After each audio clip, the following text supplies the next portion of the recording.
Magandang hapon sa inyo tanan. I would first like to thank the organizers who put this together. 80% of this was a surprise. And to the performers, who have come from all over the 3rd District, to the councilors of Silay and the Vice Mayor of Silay. Today is not a celebration of me. Today is a celebration of us as a 3rd District. Today, we celebrate new beginnings. Today, we launch our new term and we welcome new opportunities. The last 2 years have tested the resilience of the Filipino people.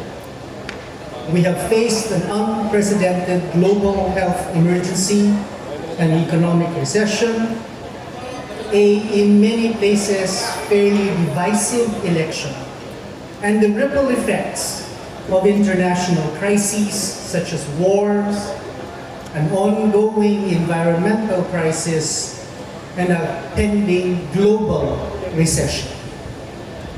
For many families in the 3rd District, many of the days in the last 2 years have been a life and death struggle. Pero subong may magasidlak na ang bag-ong adlaw, puno sa oportunidad para sa ikaayo sa kabuhi sa tanan. I left 3.5 or so years ago the quiet, simple life in the academy with, as you all know, great reluctance. But the trust and confidence of the people of the 3rd District has motivated me and kept me going.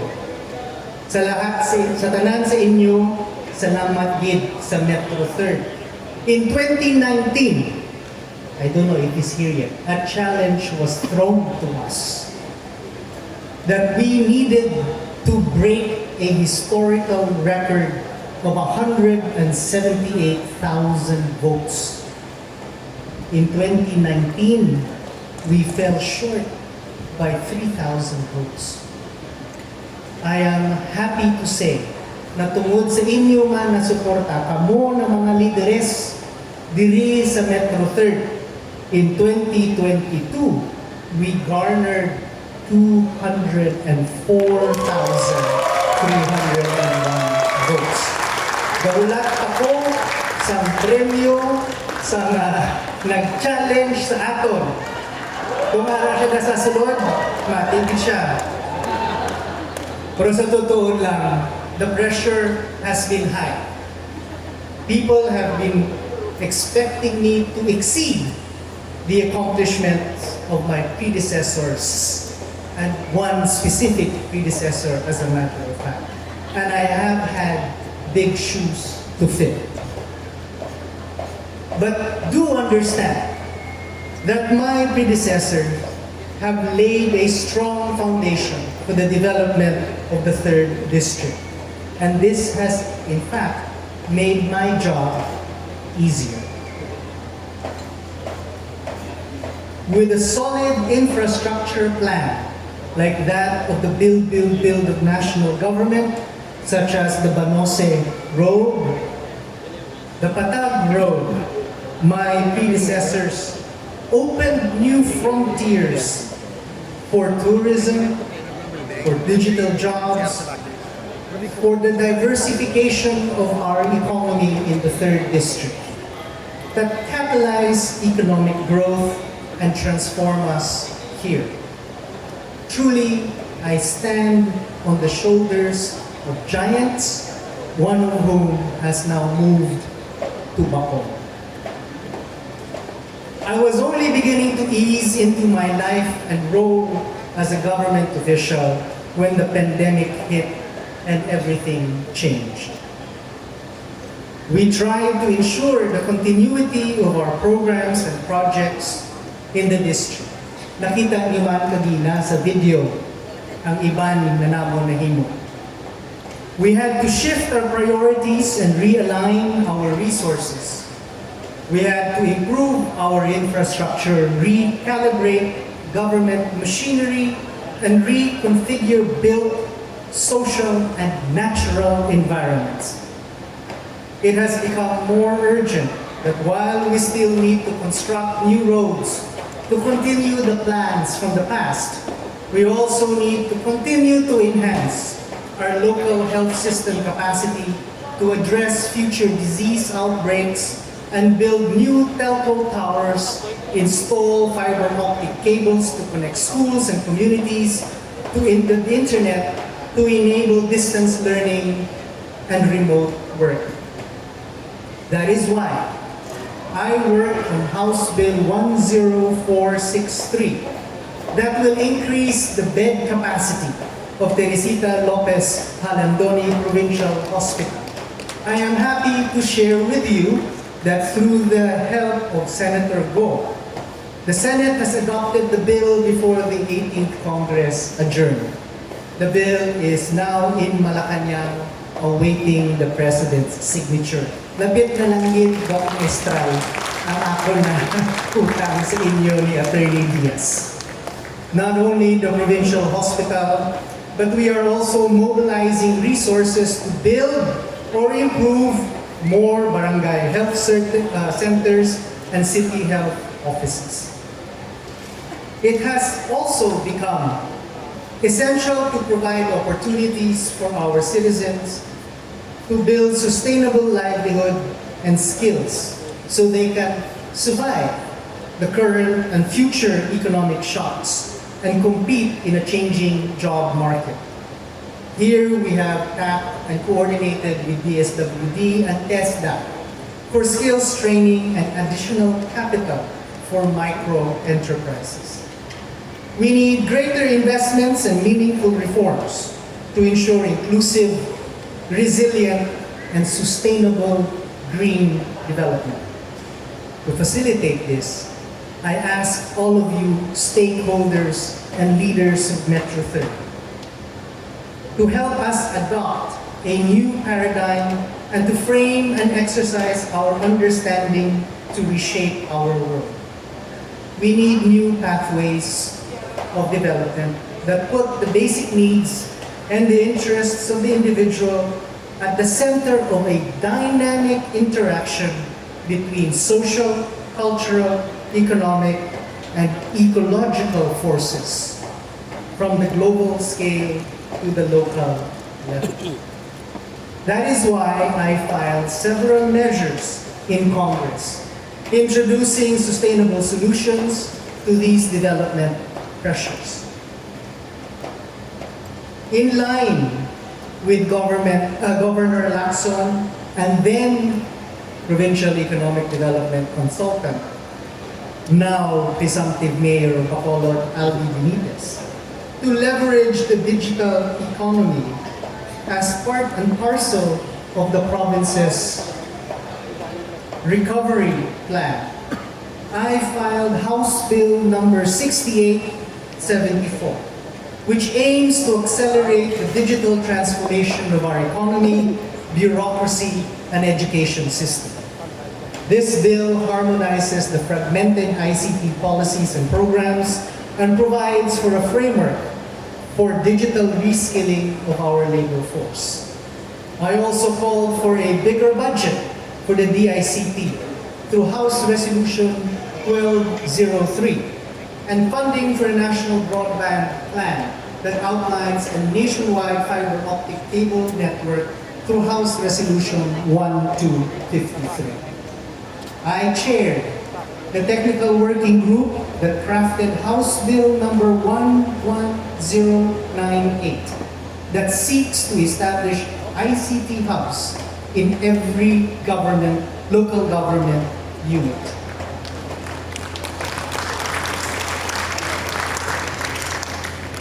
We mobilized resources from the national government to build our digital capability in the 3rd District. Through the assistance of the DICT, we opened digital reskilling centers in Talisay, Silay, and Victorias. para na inyong mga computers, operational ng kalabanan sini, may sugpon pa pagdugang ina. I have also received the commitment of the DICT to open more Tech for Ed centers in Murcia and in Sarabi. These interventions are crucial to harness the opportunities of the fourth industrial revolution. Advances in science and technology are radically transforming the entire range of human activities with deep implications in value creation, consumption, education, and labor. Naghatag kita sa mga laptop sa mga estudyante at teachers para sa ilan na transition to digital and distance learning. I was tasked by then Speaker Velasco to write the recommendations and the provisions in Bayanihan 2 to provide laptops to teachers in DepEd nationwide. Digital technologies are also enabling new forms of artistic and creative expression and promoting cultural heritage, linking artists, artisans, and creative entrepreneurs to a wider audience and market. Ms. Ina Gaston. The third district stands to greatly benefit from this digital creative nexus. The third district is a cradle of culture, as you have seen in the video earlier. Our fertilized soils are not only for producing sugar, the country's sweetest exports, but also our talents. Our homegrown artists and artisans have been a source of pride for shining the spotlight on Negrense craftsmanship and creativity, on Negrense culinary secrets and heritage, fashion and visual arts, music traditions. Our heritage houses in Silay, Councilor Gamboa, are taking tourists time traveling back to the Gilded Age of sugar barons. That is why I champion bills that promote heritage tourism and creative industries in Congress. House Bill number 10107 will cultivate Filipino talent and entrepreneurship and support creative industries as catalysts of economic growth and national pride. Ms. Ina Gaston, binahulat na lang naton ang pagpirma ni Presidente sa ini na libre,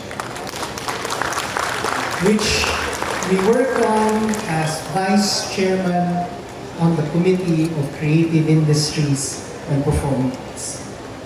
I also co-authored with then Deputy Speaker and now Senator Loren Legarda, House Bill number 10057, which mandates local governments to conduct cultural mapping. This will boost heritage tourism, heritage conservation, cultural education, and pride in local place. These bills, filed and if need be, refiled, will enable the 3rd District to harness its cultural capital and maximize cultural assets and human creativity as a springboard for post-pandemic economic recovery. These interventions enable us to bridge our present with our future, but also the present with the past. We indeed need to contemplate how we can bridge the new and the old, how we can build on the legacy of our parents and chart a brighter future for our children and their children's children. Our current environmental crisis is an alarm bell that reminds us again and again that we do not inherit the earth from our ancestors, we borrow it from our children. We are stewards and not masters of the earth. That is why, aside from pushing for measures to preserve our cultural heritage, I also pushed for bills that will protect our natural wealth. The increasing demand for raw materials to supply the need of a growing population has intensified the exploitation and the competition for finite resources. The result has been the depletion of our natural resources and the destruction of habitats and ecosystems, as natural cycles are unable to keep up with the demand and needs of our population. Our dependence on fossil fuels is accelerating climate change, and our increasing consumption of plastics is also generating waste that pollutes our rivers and oceans and harms public health and wildlife. We articulated in Congress the need for a phased prohibition on single-use plastics. I am particularly proud that House Bill number 9147, consolidating over 46 measures filed, which I helped craft as chair of the technical working group, was passed on third reading. The furthest stage that it has reached since the first bill on single-use plastics regulation was filed more than 20 years ago. I also had the privilege to be part of the bicameral conference committee that crafted the bill on the extended producer's responsibility, a major component of House Bill 9147, which shares the responsibility for plastic waste recovery between local government units as it stands today and manufacturers and producers of plastics. We need this to promote a circular economy. Lapit na lang na mangindayin ni, ginahulat naman liwat ang birma ni Presidente. Again, Ms. Ina Gaston. I also led the technical working group on bills that aim to prevent marine pollution and filed a landmark bill that provides for a framework for a blue economy policy nationwide. House Bill number 10479 calls for sustainable practices that will protect our marine wealth and our marine and maritime heritage. Our marine and coastal resources are increasingly depleted with overexploitation and damage by pollution. Here in the district, we partnered with Fishright, a USAID-funded program, and convened an inter-LGU council to promote sustainable fishing, enforce laws and regulations to prevent illegal, unreported, unregulated fishing, and protect marine and coastal ecosystems.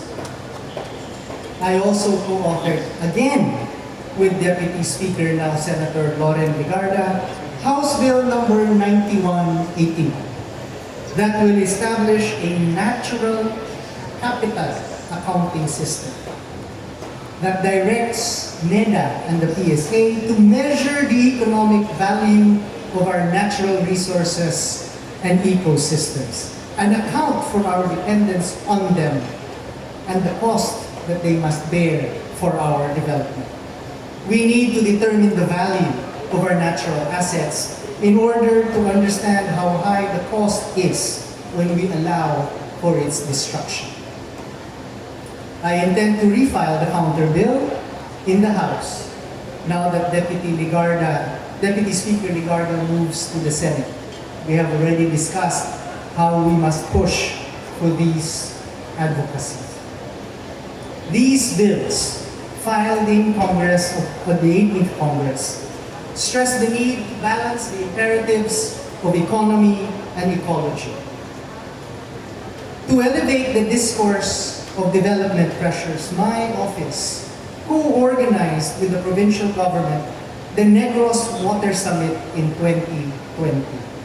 Initially, the summit was designed to be a discussion limited to water issues in the Metro Third. However, Presumptive Mayor Aldi Benitez, then provincial consultant on economic development and investments, demanded that we open the discussion to a wider audience. After all, we all should share the responsibility of protecting our water resources. And as he pointed out, nature doesn't abide by our political boundaries. The summit highlighted the increasing demand and competition for water in households, industries, and agriculture, and its negative impact on water sources and ecosystems. Water is a vital resource, and we need to think of long-term solutions to ensure water security in Negros Occidental.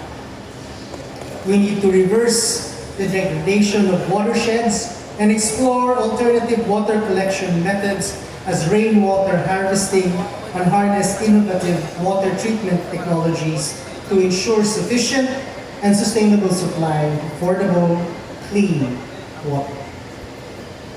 I would like to also thank the Safe Water Project, another USAID-funded project, and of course, Governor Bong Lacson and Attorney Diaz, who is in the tent. I can see you waving. On the work after the Water Summit in 2020, the Safe Water Project collected baseline data on water consumption, quality of water sources and watersheds, which has now served as the foundation for Governor Lacson's Provincial Integrated Water Security Plan. And that outlines targets and mechanisms for ecosystem-based water resource management and financing for water infrastructure projects. One of the pressure points that the pandemic has also exposed has been our dependence on supply chain logistics for the food that we enjoy. Food security is another emerging issue that we in Metro Third need to address. That is why I also filed House Bill number 3412, which the House passed on third and final reading as House Bill number 8385.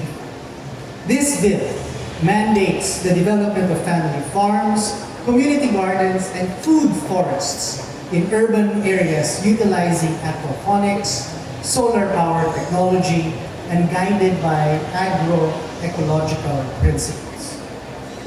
In our desire for further food sovereignty, I would like to make a shout out to the Silay-based slow food community, which has been particularly helpful in promoting sustainable agriculture in the 3rd District. Ms. Lina Gamboa, please shout out. They are showing how growing crops can be adapted to natural flows, environmental processes, and biogeochemical cycles. They are leading the shift from fast, instant food, from junk food to healthy meals, prepared using fresh and organic food ingredients, traditional recipes, and cooking techniques with as local a source as possible. I also pushed for the establishment of a marine hatchery in Alisan to ensure sustainable supply for mariculture and aquaculture farms, to help us make blue crab fishing in Sarabia sustainable in the long run. This will not only support food security, but also food tourism and push for food sovereignty beyond food sufficiency and security. The impact of climate change is increasingly becoming felt, and not just in our food supply. Just last year, the district experienced unprecedented flooding due to unusual heavy rainfall during New Year's Eve. That is why we have pushed for a comprehensive flood control plan for the district. Already we have mobilized 2.8 billion pesos for flood control in the flood control projects in the district. We will need more, since the Office of Civil Defense that we consulted has identified over 7 billion pesos of infrastructure need in the district for flood control and risk mitigation. What is clear though is that we need to invest not only in physical infrastructure for sustainable development, infrastructure that facilitate the efficient flow of resources, but also in the infrastructure that catalyze the flow of ideas and deepen the values of stewardship and sustainability. And for this, education is the key. We have to teach children not only how to read and write, not only what to think, but how to think. And perhaps even more importantly, to solve the problems and navigate the complex systems and their constant disruption that shape our contemporary world. International tests assessment of the Philippines has shown the educational crisis is here even before the pandemic struck. That is why I worked on the creation of the second Congressional Commission on Education to evaluate our education system and recommend reforms to enhance learning for life and adapt our population to the demands of a changing economy and society. Iniman nagahulat na lang sa pirma ni President Duterte. We have to recognize as well the role of our private schools in improving education.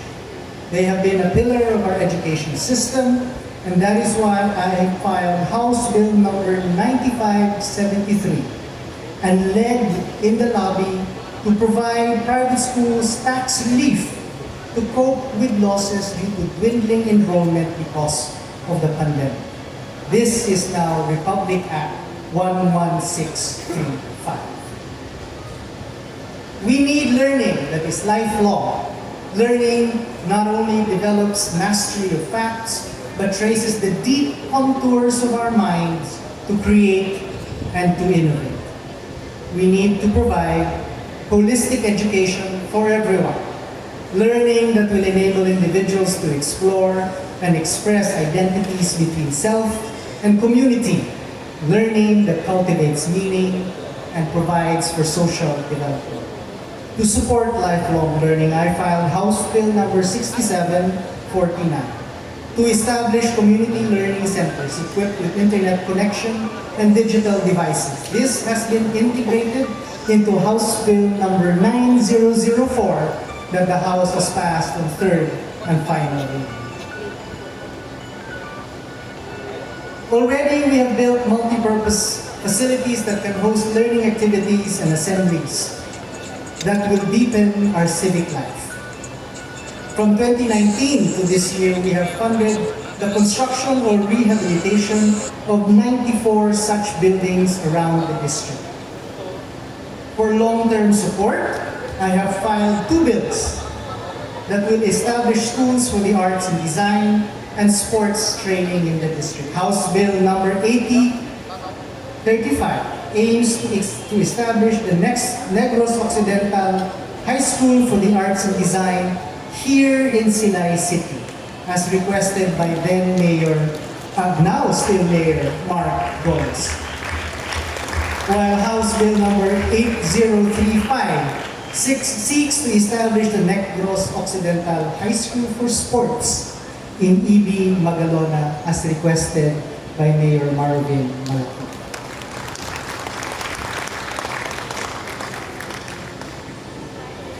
In the 18th Congress, we initiated the adoption of principles behind sustainable development goals to redefine development planning and programming, particularly in relation to urbanization and human settlements.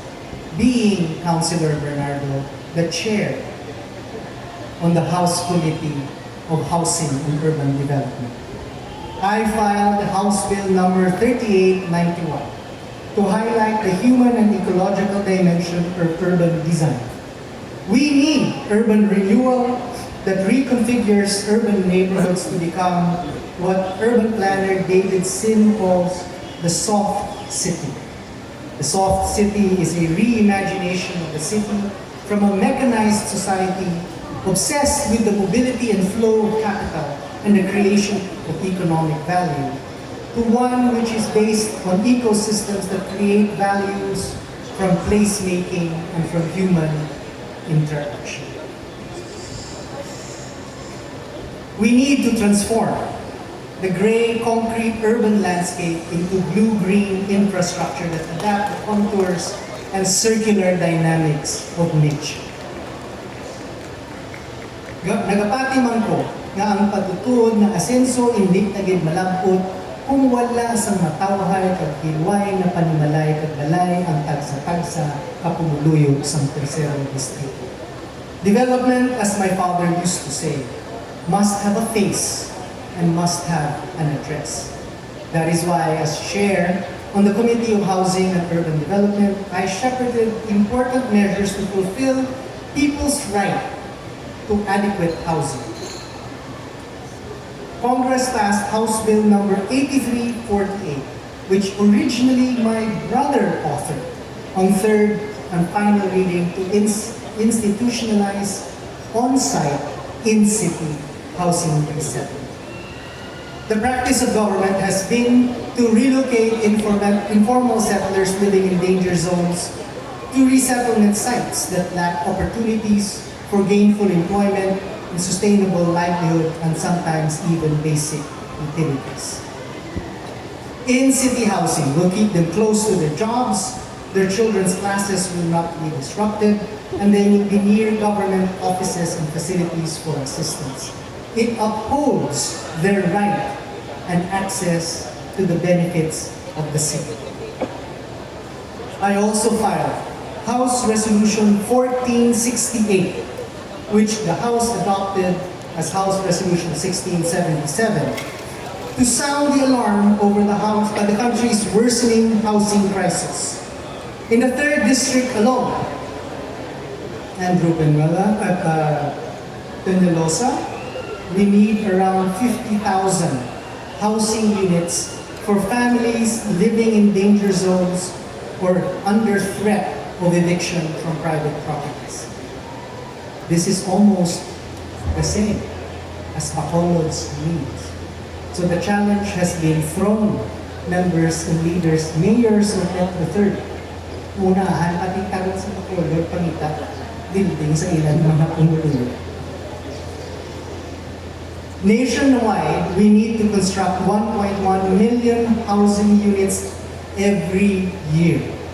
But actual production is only at around 190,000 to 200, or only 17% of the target, leaving a huge and increasing housing backlog.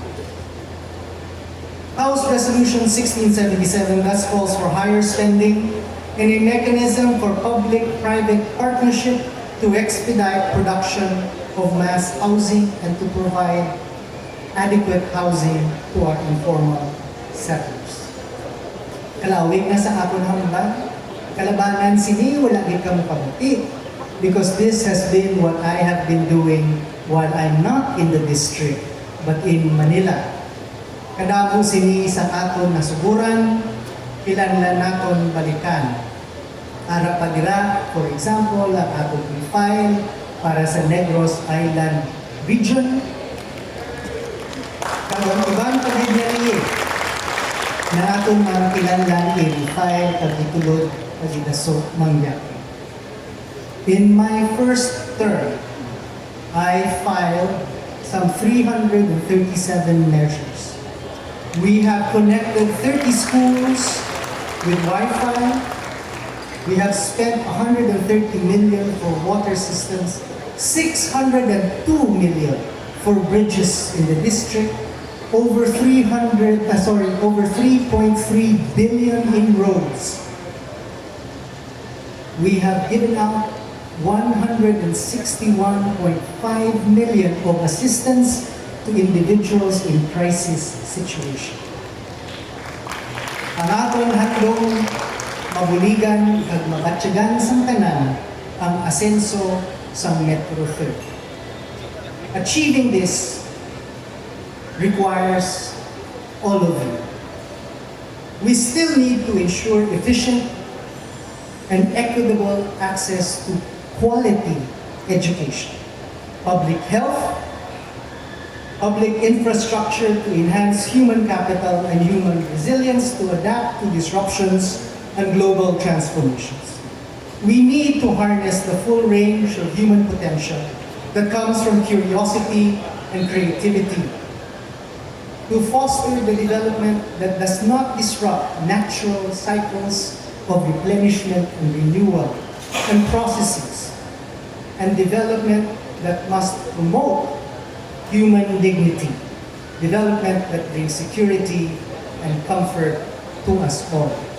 Kung hindi na mahimo, hindi pa takasiling na nabatsyagan na sa tanan na pumuluyo sa Metro 3rd, sa tagsa-tagsa kapanimalay sa Silay ang tutuod na asenso. Today, I recommit myself, but throw down a challenge to us all, to commit to always bring to the fore and to the core of power the struggles and aspirations of our people, and to always act as public officers according to their best interests. After all our offices are a public trust. Join me on this journey, fellow members of Metro 3rd, and together, let us usher a new day full of opportunity and hope for a brighter future. Kaysa tutuod lang gid puno sang kasanag ang kauswa. Padayon ang asenso sang tagsa-tagsa kapanimalay. Padayon ang asenso sa distrito. Padayon ang abanse sa Negros. Madamo gid na salamat sa inyo tanan. Madamo salamat sa inyong hamiling na suporta. And I will continue to work and make sure na sa 19th Congress hindi mahuyan ang 3rd District sa Negros Occidental.